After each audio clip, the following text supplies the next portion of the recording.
Yo mga repa, alam nyo ba kung sino to? Si Chris Manyon lang naman.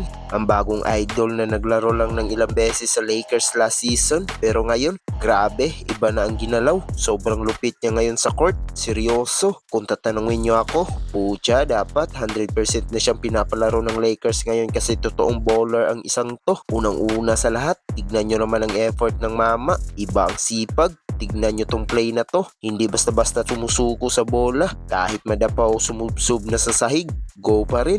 Ganyang klase ng player may puso sa laro, di ba? Ramdam mo na gutom magwagi. Noong nakaraang taon, nakita naman natin na pagdating sa depensa, kaya niya makipagsabayan sa mga bigatin sa liga. Walang takot, dikit kung dikit. Pero matindi ngayon mga repa, pinapakita niya na kaya niya rin bumuhat pagdating sa opensa.